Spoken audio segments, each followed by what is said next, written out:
In the one-volume Atlas of Anatomy, high-end graphic art is combined with rich didactic knowledge.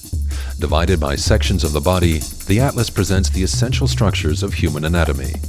The human body is revealed gradually, from the bones to complex structures such as muscles and tissues. Carl Wesker has produced anatomical drawings together with another illustrator, Marcus Voll, for over 10 years. Wesker, who is a painter, and his colleague provide an unequaled abstraction of the human anatomy in respect to standardization, precision, and style. Where pencil and sketchbook ruled in the past, today computers dominate, from the first sketches to the finished drawing.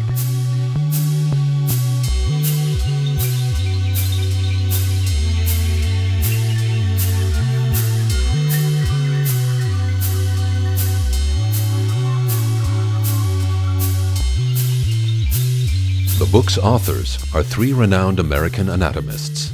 One of them is Anne Gilroy. When I first saw these illustrations, I thought, these are beautiful, they are lifelike, they are useful for the students. I think this atlas with these beautiful illustrations will be something that students will enjoy using just simply because of the beauty, not to mention because of the context of the book.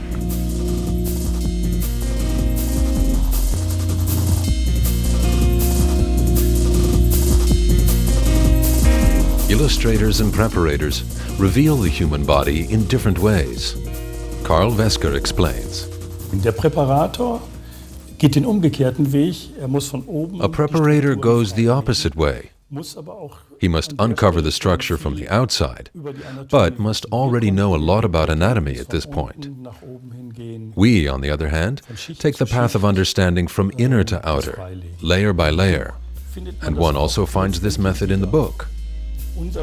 Our approach to knowledge is also reflected in the sequence of pictures. We start with the bones and the higher structures resting upon them, and then even more complex structures are discussed only when the reader's knowledge is far enough advanced.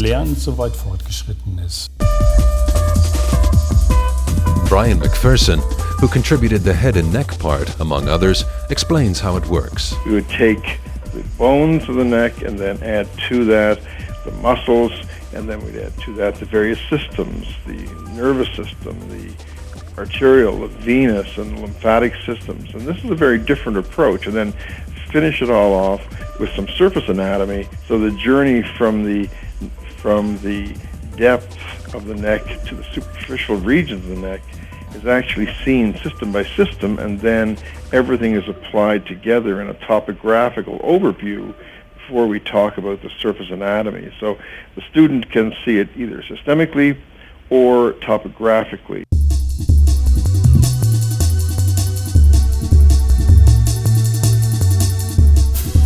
Even for an illustrator in the age of computers, older sources of inspiration are important. Therefore, Carl Wesker looks at what influential colleagues before him did in work that always reflects the style and taste of the time. That could be, for example, the famous anatomical wax figures from Vienna.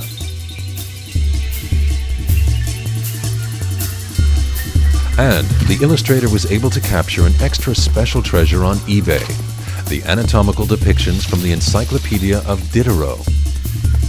The book that Wesker holds in his hands is an original edition from 1776.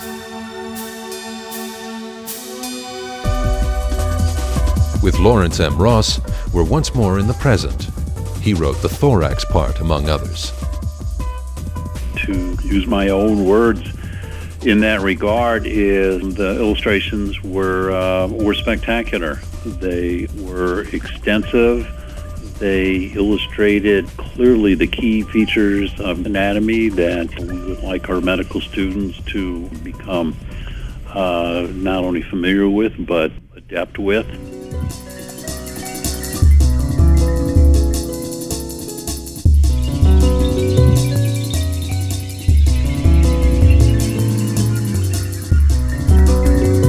Atlas of Anatomy from Thieme Medical Publishers is available from the summer of 2008.